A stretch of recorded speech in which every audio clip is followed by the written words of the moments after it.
আবহাওয়া দফতরের ঘোষণা মতোই দক্ষিণবঙ্গের বিভিন্ন জেলায় শুরু হয় বৃষ্টিপাত বৃহস্পতিবার সকাল থেকে। বুধবার থেকেই একাধিক জেলায় বৃষ্টিপাত এবং শিলাবৃষ্টির জেরে জনজীবন প্রভাব পড়তে শুরু করে।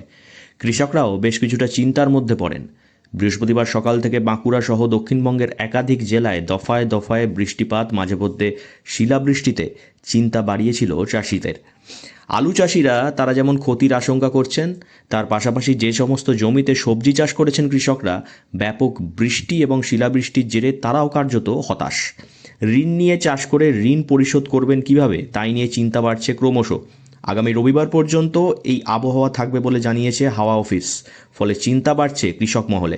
আলুর পাশাপাশি সবজি চাষেও প্রভাব পড়বে বলে মনে করছেন কৃষকরা।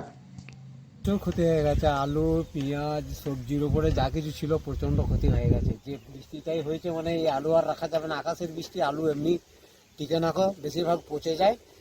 হ্যাঁ, আর তাই চারিদিকে বড়ো চাষ আছে, জল তো এমনি টানছে না, জমিতে এমনি রসে রয়েছে না।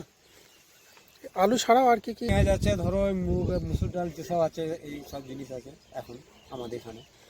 আরও তো বাঁকুড়া জেলার ইন্দাস এলাকার শেখ বদরে আলম নামে এক চাষি বলেন, বৃষ্টির জলে আলু এমনিতেই টেকে না, এরপর যদি আবার বৃষ্টি হয় তাহলে প্রচুর ক্ষতি হয়ে যাবে। বাবুরাম পাত্র নামে অপর এক চাষি বলেন, তাদের এলাকায় আলু এখনও জমি থেকে তোলাই হয়নি।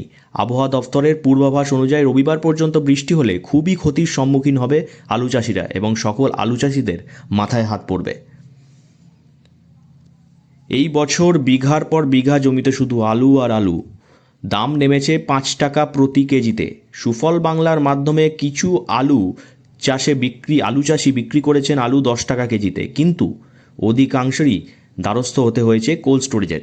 তার মধ্যে এখনও পর্যন্ত মাঠের আলু ঘরে তুলতে পারেননি একাধিক চাষি। আর তার মধ্যেই দেদার শিলাবৃষ্টি আর বৃষ্টিপাত। মাটির আলু কি তাহলে মাটিতেই রয়ে গেল? সেই উত্তর খুঁজতে ব্যস্ত বাঁকুড়ার কৃষকরা। বাঁকুড়া থেকে নীলাঞ্জন ব্যানার্জির রিপোর্ট, লোকাল 18 বাংলা।